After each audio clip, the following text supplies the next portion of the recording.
Itu Allah. Dan Allah itu siapa? Allahus Somad. Allah itu tempat bergantung semua makhluknya. Artinya kelolaan panjenengan, ya, ini berapa keluarga, kita ini punya masalah masing-masing. Ada yang anaknya sakit, minta sama Allah. Ada yang baru boleh usaha, minta sama Allah. Ada yang satu mungkin baru tanam sawit, minta sama Allah supaya subur. Ada yang baru nikah, minta sama Allah. Ada yang belum nikah, minta sama Allah. Enten sih mau tambah nikah lagi. Ada yang mau tambah nikah lagi, tambah istri, minta juga sama Allah. Ada yang belum punya keturunan, minta sama Allah. Luar biasanya kemudian semua permintaan yang bermacam-macam ini Allah Subhanahu wa Ta'ala sanggup mengabulkan dan mendengarkan permintaan hambanya tadi. Surat At-Taha ayat 124. Allah Subhanahu wa Ta'ala mengingatkan kepada kita, wa man a'rada an dzikri fa inna lahu ma'isatan dzanka wa nahsuruhu yaumal qiyamati a'ma. Barang siapa berpaling dari petunjukku, berpaling dari aturan Islam, berpaling dari akidah Islam, berpaling dari syariat Islam, maka ada jaminan dari Allah adalah kehidupan manusia akan sempit rasanya. Dunia bukan menyempit, tapi hati manusia, suasana kehidupan manusia sempit, sesak di mana-mana. Ya. Problem akan datang silih berganti. Laksana benang kusut, kita bingung dari mana mengurainya. Ya, hari ini faktanya. Ketika aturan Allah Subhanahu wa Ta'ala kemudian tidak diterapkan. Makanya jangan merasa pernah terkekang dengan syariat Allah. Kenapa? Karena ayat berikutnya sambungannya itu wala yaziddu zalimina illa khasara. Kecuali orang-orang yang zalim, yang suka bermaksiat, ya. Misalnya yang misalnya saja hukum potong tangan itu tidak akan diterapkan bagi yang tidak mencuri, ya. Kalau yang tidak mencuri itu kemudian kalau yang tidak mencuri tidak dipotong tangannya, berarti kalau andaikan diterapkan syariat Allah hukum potong tangan, yang takut sokolah kalau bukan dia malik. Dalam Islam itu hukum orang berzina yang sudah menikah itu ya dirajam itu ditimbun begini, dilempari batu dengan kepalanya sampai dia mati. Tapi yang tidak berzina juga tidak dihukum demikian. Kalau berarti demikian, yang takut dengan hukum rajam itu memang ya pangapunten wae. Siapa tahu suka. Ya.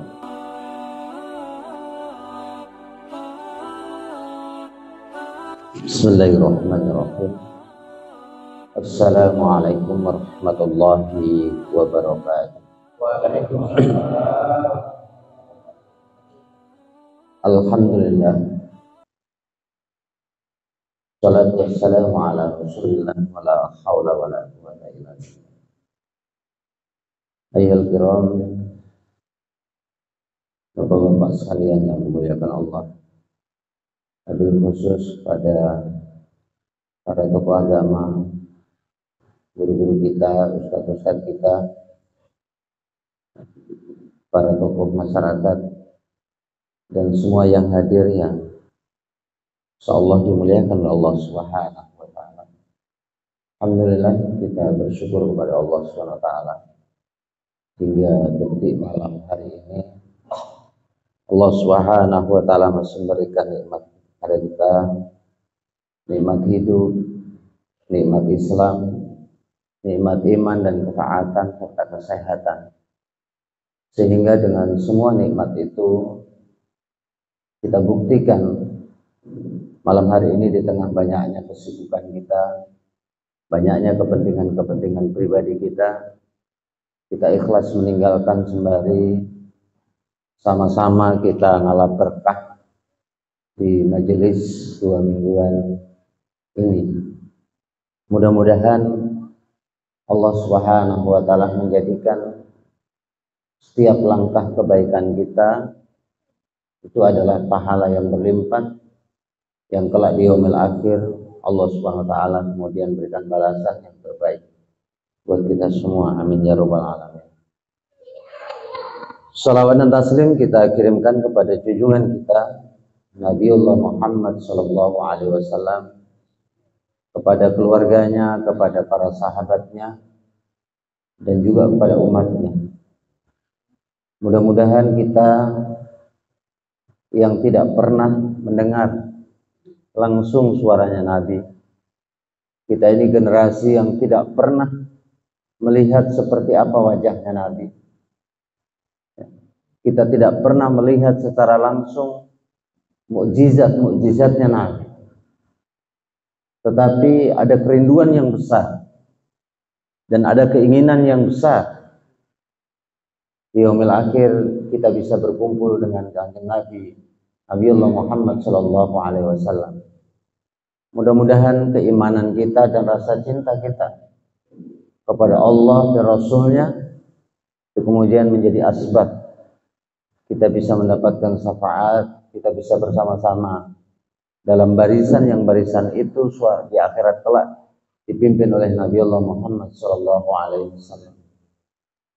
Kita tahu bahwasanya ada hadis yang diriwayatkan oleh Anas bin Malik yang menjadi harapan kita bersama. Dan hadis ini ketika disampaikan oleh Nabi, maka para sahabat itu senangnya bukan main. Ya. Al-mar'u ma'aman ahabbu. Jadi seseorang itu akan bersama dengan orang yang dia cintai. Kemudian sahabat Nabi bertanya kepada Rasulullah, sekalipun amalan kami tidak sama. Ya. Sahabat Nabi itu luar biasa Pak Iman. Sahabat Nabi itu amalnya luar biasa. Namun sahabat Nabi sadar sesadar-sadarnya, imannya tidak mungkin sekuat imannya Nabi. Amalnya dari sisi kualitas tidak mungkin amalnya seperti kualitas Nabi. Ya.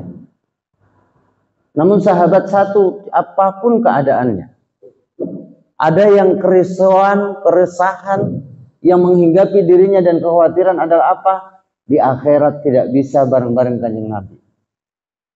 Maka Nabi SAW ketika ditanya tentang mengeluarkan hadis al-mar'u ma'aman ahabbu, seseorang akan bersama dengan orang yang dia cintai, dan sahabat bertanya, sekalipun amalan kami tidak sama, Nabi mengatakan na'am, iya. Dan setelah mendengar kabar berita ini, para sahabat-sahabat itu kemudian dalam riwayat mereka bergembira. Bergembira yang kedua kalinya, ketika gembira pertama adalah ketika mereka memeluk Islam. Nah. Ayyuhal kiram azanallahu wa iyyakum ajma'in. Pada malam hari ini insyaallah saya akan mengangkat sebuah kisah. Yang kisah itu terjadi di tahun 14 Hijriah. Berarti adalah 14 tahun setelah hijrahnya Nabiullah Muhammad SAW, dan saat itu adalah masa pemerintahan atau masa kekhalifahan Umar bin Khattab. Ada satu perang yang namanya Perang Qadisiyah.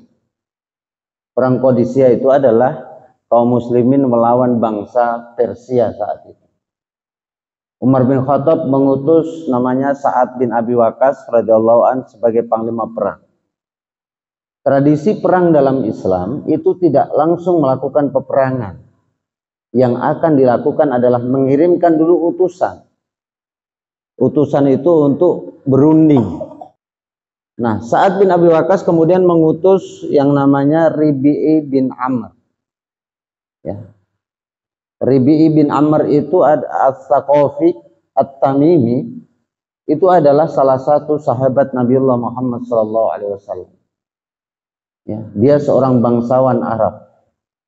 Dikirimlah menghadap Panglima Rustum, yaitu panglima pasukan perang bangsa Persia saat itu. Yang jumlahnya saat itu memang luar biasa. Kaum muslimin 36.000, sementara bangsa Persia pasukan yang disediakan adalah 80.000, dan ada riwayat yang menyebutkan 120.000 pasukan. Ketika berhadapan dengan Panglima Rustum, maka Panglima Rustum juga mempersiapkan dirinya luar biasa. Satu adalah pakaian yang dia pakai, pakaian yang paling mewah. Singgasana kemudian yang dia pasang tempat duduknya itu adalah singgasana yang terbuat dari emas. Di sepanjang kemudian depannya itu ada bantal-bantal yang terbuat dari mutiara.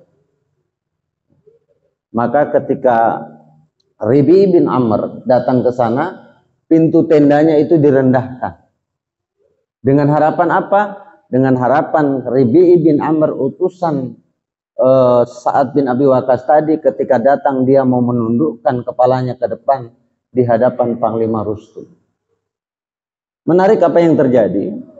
Maka ketika Rabi'i bin Amr, seorang muslim, sahabat Nabi, dia paham akal licik dari Panglima Rustum ini, maka dia masuk ke dalam tenda itu, tetapi kudanya tidak dalam keadaan maju, tapi dia balik badannya, dan kuda itu jalan kemudian mundur, sehingga sekalipun dia harus tunduk, maka kepalanya tidak tunduk di hadapan Panglima Rustum. Ada yang menarik kemudian ngobrolan atau komunikasi atau diskusi ya antara Panglima Rustum dengan kaum muslimin tadi, Rabi'i bin Amr, yang ini kemudian familiar di banyak kitab. Salah satunya adalah kitab yang ditulis oleh Imam Ibnu Katsir dalam kitab Tarik Bidayah wa Nihayah. Ketika Panglima Rustum kemudian bertanya, wahai Arab, maksudnya wahai umat Islam, wahai orang Islam, apa yang kau bawa? Ada 3 yang beliau sebutkan Rabi'i bin Amr. Satu adalah linukhrijan nas min ibadatil ibad li ibadati rabbil ibad.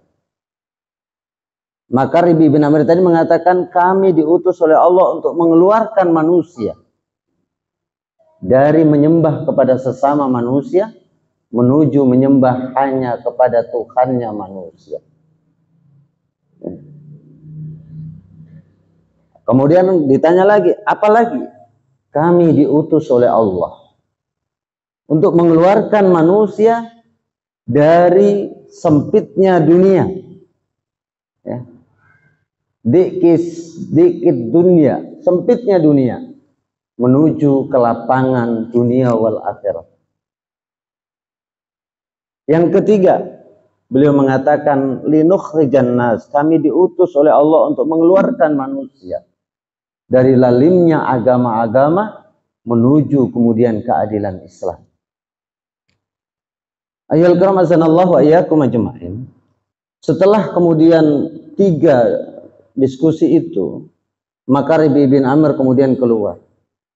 Dia meminta agar kemudian jawaban yang dia berikan terhadap ajakan tadi Rabi'i bin Amr itu kemudian ditunda sampai dia diskusi dengan pemimpin Persia. Rabi'i bin Amr bertanya, berapa lama? Ya nanti sampai kami bisa memutuskan ketemu dengan pemimpin kami. Rabi'i bin Amr mengatakan, kami diajarkan oleh Nabi SAW, kami hanya memberikan kesempatan selama 3 hari. Lebih daripada 3 hari, maka Anda kami perang. Ya. Maka saat itu kemudian Panglima Rustum berunding dengan pengawal-pengawalnya yang banyak. Ketika berunding dia bertanya, apa yang harus aku putuskan terhadap orang Arab tadi, orang Islam tadi?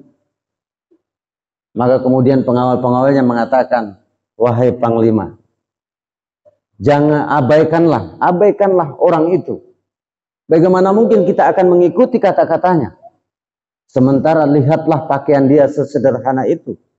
Sementara singgasana dan pakaian yang engkau punya adalah semewah ini. Dan Panglima Rustum mengatakan, celaka kalian. Sesungguhnya orang-orang Arab itu, orang Islam itu, dia betul menyederhanakan pakaiannya. Dia betul menyederhanakan makan dan hartanya. Tetapi dia menjaga kehormatan, harga diri dan kewibawaannya. Konon dalam kisahnya kemudian banyak pengawal-pengawalnya ketika Rabi'i bin Amr keluar, kemudian mereka menyusul dan mereka masuk Islam saat itu. Ayyuhal kiram, bapak-bapak sekalian yang dimuliakan Allah Subhanahu wa taala. Maka berangkat dari kisah itu ada pelajaran menarik. Yang pertama adalah pondasi Islam itu dibangun dengan tauhid. Tauhid itu adalah membersihkan dari menyembah kepada sesama manusia menuju hanya menyembah kepada Allah Subhanahu wa taala. Wa'budullah wa la tusyrik bihi syai'. Sembahlah Allah dan jangan menyekutukan Allah dengan sesuatu apapun. Berarti Islam itu identik dengan agama tauhid. mengesahkan Allah Subhanahu wa taala, iyyaka na'budu wa iyyaka nasta'in. Hanya kepadamu ya Allah aku menyembah dan hanya kepadamu aku meminta pertolongan. Dan menariknya, Allah itu juga Tuhan kita ini luar biasa. Ya, beberapa kali saya sampaikan ketika orang-orang Quraisy, orang-orang kafir saat itu kemudian berbangga-bangga, Lata, Uzza ini adalah Tuhanku, mana Tuhanmu Muhammad? Asbabun nuzul itu kemudian lahir surat Allah menurunkan qul a'udzu birabbin nas. Katakanlah aku berlindung kepada Tuhannya manusia. Bukan qul a'udzu birabbil Muhammad. Bukan hanya Tuhannya Muhammad, tetapi seluruh manusia itu adalah Tuhannya Allah, Tuhannya Muhammad, yaitu Allah. Dan Allah itu siapa? Allahus Somad. Allah itu tempat bergantung semua makhluknya. Artinya kulolan panjenengan, ya, ini berapa keluarga, kita ini punya masalah masing-masing. Ada yang anaknya sakit, minta sama Allah. Ada yang baru boleh usaha, minta sama Allah. Ada yang satu mungkin baru tanam sawit, minta sama Allah supaya subur. Ada yang baru nikah, minta sama Allah. Ada yang belum nikah, minta sama Allah. Enten sih mau tambah nikah lagi. Ada yang mau tambah nikah lagi, tambah istri, minta juga sama Allah. Ada yang belum punya keturunan, minta sama Allah. Luar biasanya kemudian semua permintaan yang bermacam-macam ini Allah Subhanahu wa taala sanggup mengabulkan dan mendengarkan permintaan hambanya tadi. Ya, miliaran manusia. Ya. Itulah Tuhan kita. Kalau demikian adanya, kita mesti bersyukur ini kita kenal Allah Subhanahu wa taala. Ya. Itu. Dan Allah memberikan prasarana pada kita untuk kita berkomunikasi dengan Allah. Di mana? Di solat-solat kita. Makanya solat itu adalah mi'raj. Bertemu kepada Allah. Dengan sumpah kita. Inni wajahtu wajahiyya. Ya Allah, aku hadapkan wajahku kepadamu. Ya. Inna solati wa nusuki wa mahyaya wa mati lillahi rabbil alamin. Ya Allah, sesungguhnya solatku, ibadahku, hidupku sampai matiku, hanya aku peruntukkan padamu. Tuhan seru sekalian aku. Ini pondasi yang pertama, pelajaran dari kisah Rabi'i bin Amr dan Panglima Rustum. Pelajaran yang kedua, ketika Rabi'i bin Amr mengatakan bahwasanya kami diutus oleh Allah linukhrijan nas, untuk mengeluarkan manusia dari sempitnya dunia menuju ke lapangan dunia wal akhirah. Hidup dunia ini luas, miliaran mungkin atau triliunan kilometer. Pernah enggak kita merasakan dunia ini terasa sempit? Ke kiri ke kanan terancam. Ape budal nang ngarep ditagih hutang, ke kiri takut ditagih cicilan. Ya, ke kanan takut kemudian ya, di sana ada musuh, ke kiri. Terasa sempit dunia. Kenapa dunia ini terasa sempit, coba? Karena sesungguhnya kemudian kesempitan itu menurut Rabi'i bin Amr sahabat Nabi adalah ketika manusia itu meninggalkan Islam. Ya. Keluasan dunia, keluasan akhirat itu hanya pada Islam dan itu menjadi misi Islam. Makanya dalam surat At-Taha ayat 124 Allah Subhanahu wa taala mengingatkan kepada kita, wa man a'rada an dzikri fa inna lahu ma'isatan dzanka wa nahsuruhu yaumal qiyamati a'ma. Barang siapa berpaling dari petunjukku, berpaling dari aturan Islam, berpaling dari akidah Islam, berpaling dari syariat Islam, maka ada jaminan dari Allah adalah kehidupan manusia akan sempit rasanya. Dunia bukan menyempit, tapi hati manusia, suasana kehidupan manusia sempit, sesak di mana-mana. Ya. Problem akan datang silih berganti. Laksana benang kusut, kita bingung dari mana mengurainya. Ya, hari ini faktanya. Ketika aturan Allah Subhanahu wa taala kemudian tidak diterapkan. Sekulerisme menjadi aturan dan sistem kehidupan kita. Liberalisme kemudian menjadi gaya hidup kita. Hedonisme kemudian menjadi gaya hidup keluarga. Lihatlah, orang sudah tidak kenal lagi halal haram dalam mencari nafkah. Pokoknya gosok saja, yang penting enak dan cepat. Ya. Akhirnya narkoba di mana-mana. Pelacuran, Pak. Mungkin kalau Lambusa ini kita tenang-tenang. Tapi coba ada yang tahu hidup dunia malam itu, pelacuran ngeri. Ya. Ngeri banget. Orang jual diri kalau buka HP, kemudian orang, Masya Allah, na'udzubillah. Ya. Sawer-sawerannya duit 2.000 diburu. Ya. Duit 2.000 itu, kalau di Lambusa paling duit 2.000 ora kanggo. Ya. Pokoknya tuku jajan kono. Ya. Beli tempe aja nggak cukup, itu 2.000. Tapi Masya Allah, karena gaya hidup hedonistik ini kemudian luar biasa. Ya. Bahkan saya pernah mendengar ada satu perempuan yang dengan gaya hidupnya karena hanya pengen HP baru dan bermerek, dia rela mengorbankan, mohon maaf saja, keperawanannya. Ketika ditanya, kenapa? Nanti kalau kamu nikah nanti bagaimana suamimu? Nanti kalau suamiku protes, saya minta cerai sama dia. Hanya gaya hidup. Gitu. Orang tidak kenal lagi, seakan-akan Tuhan itu tidak ada, seakan-akan malaikat rokab dan atid itu tidak ada. Padahal sekali lagi adalah Islam datang untuk mengeluarkan manusia dari sempitnya dunia menuju ke lapangan dunia wal akhirat. Maka sekali lagi adalah kelapangan hati, kelapangan hidup itu hanya akan bisa didapat ketika kemudian Islam itu hadirkan dalam diri kita, di tengah keluarga masyarakat, termasuk lebih besar daripada itu, dalam kenegaraan mesti Islam itu dihadirkan. Ya. Ini yang kedua. Dan yang terakhir, pelajaran yang ketiga, bahwasanya linukhrijan nas, ya, umat Islam itu diutus oleh Allah SWT untuk mengeluarkan manusia dari lalimnya agama-agama menuju keadilan Islam. Ya. Artinya bahwasanya ketika Islam diterapkan itu pasti adil. Ya. Ketika Islam tidak diterapkan pasti zalim. Kenapa? Karena ketika manusia sebaik apapun dia, kalau aturan itu hanya dibuat oleh dia, pasti saya mikir dulu. Kalau aturan saya buat ini, untung saya enggak? Saya rugi enggak? Kalau saya tidak untung dan saya rugi, untuk apa kemudian aturan ini saya pakai? Untuk apa aturan ini kemudian saya buat? Ya, makanya kan dulu ada kisah ya yang terjadi. Kalau dulu 25 juta itu korupsi. Sekarang 25 juta itu enggak korupsi. Karena ya gratifikasi, suap menyuap 25 juta itu udah biasa. Bahkan kemarin ada larangan ya, jangan lagi tangkap tangan, yang lain sebagainya. Ya, karena banyaknya persoalan kita. Gitu. Ya. Padahal sekali lagi adalah Islam hadir itu untuk memberikan rasa keadilan. Wa nunazzilu minal Qur'an wa syifa' wa rahmatul lil mu'minin wa la yazidudz zalimina illa khasara. Dan aku turunkan Al-Quran itu sebagai syifa, sebagai obat. Obat mana? Dari yang lalim menjadi adil.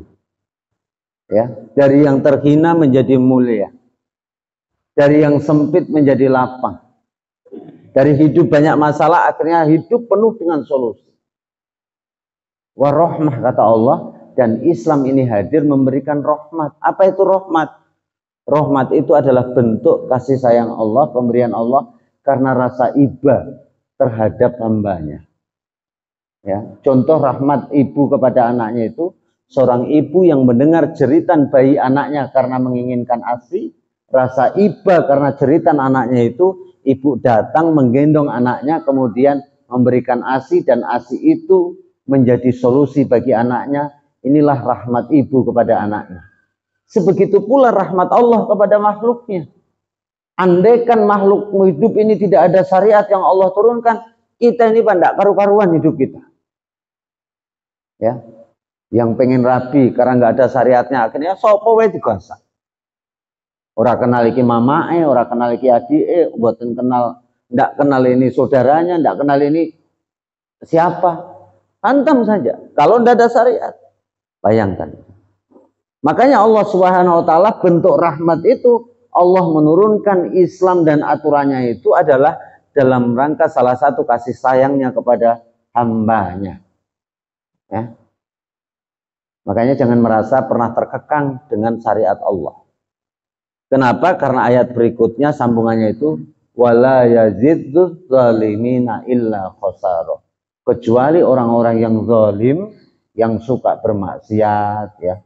Misalnya yang misalnya saja hukum potong tangan itu tidak akan diterapkan bagi yang tidak mencuri, ya. Kalau yang tidak mencuri itu kemudian kalau yang tidak mencuri tidak dipotong tangannya, berarti kalau andaikan diterapkan syariat Allah hukum potong tangan, yang takut sopola kalau bukan dia maling. Dalam Islam itu hukum orang berzina yang sudah menikah itu ya dirajam itu ditimbun sebegini, dilempari batu dengan kepalanya sampai dia mati. Tapi yang tidak berzina juga tidak dihukum demikian. Kalau berarti demikian, yang takut dengan hukum rajam itu memang yo pangapunten wae. Siapa tahu suka. Ya, padahal hukum Islam itu datangnya dari Allah, Tuhan kita semua. Lillahi ma fis samawati wa ma fil ardh wa ma bainahuma. Allah yang memiliki apa-apa yang ada di langit dan apa-apa yang ada di bumi. Tidak mungkin Allah itu tidak adil aturannya. Nah, oleh karena itu, Bapak Ibu sekalian yang dimuliakan Allah, yakinlah bahwasanya dengan Islam itu keadilan akan muncul. Ya, tanpa Islam maka yang ada adalah kezaliman. Yang punya jabatan akan kemudian menzalimi rakyat jelata, yang punya uang akan menzalimi orang yang tidak punya uang, bahkan orang yang tidak punya uang bisa menzalimi orang yang punya uang. Yang ngentritan misalnya, ya, maling misalnya, ya. Nah, oleh karena itu kesimpulannya pada prolog malam hari ini adalah yang pertama, ya, jangan pernah ragu mengambil Islam, ya. Karena Islam ini adalah agama yang hak, yang kemudian akan menyelamatkan kita di dunia terlebih-lebih di akhirat. Kelolaan panjenengan dari Muslim itu, kata Rasulullah SAW, kuncinya surga itu kita udah pegang. Ya, mangkola la ilaha illallah miftahul jannah. Barang siapa mengucapkan la ilaha illallah, maka la ilaha illallah itu kuncinya surga. Hanya kunci itu, Pak, mboten polos. Kunci itu ada geriginya. Kalau kunci itu nggak ada geriginya, nggak sulit untuk membuka pintu. Nah, gerigi dalam kunci itu apa? Adalah kewajiban-kewajiban yang Allah Subhanahu wa Ta'ala turunkan kepada Nabiullah Muhammad SAW yang ada dalam Al-Quran dan Sunnah Nabi Sallallahu Alaihi Wasallam.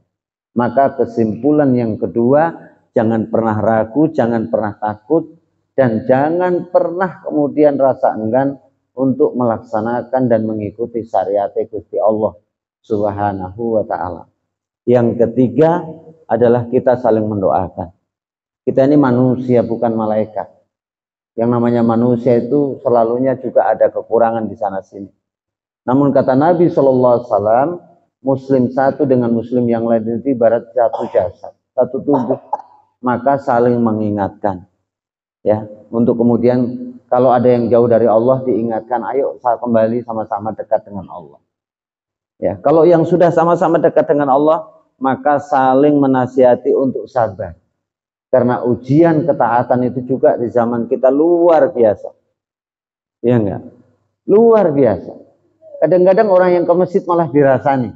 Sok alim, sok suci. Ya, yang enggak pernah ke masjid tidak pernah juga dibilang sok zalim. Ya, sok maksiat juga tidak. Ya, tetapi adalah sekali lagi pintu keselamatan dunia terlebih-lebih di akhirat itu dari sejak kemudian Allah menciptakan Adam sampai kemudian Allah mengakhiri kehidupan ini akan sama, yaitu kuncinya keimanan dan ketaatan kita kepada Allah Subhanahu wa Ta'ala. Ini yang Al-Fakir bisa sampaikan, lebih dan kurangnya kepada Allah Subhanahu wa Ta'ala mohon ampun. Saya Al-Fakir mohon ampun.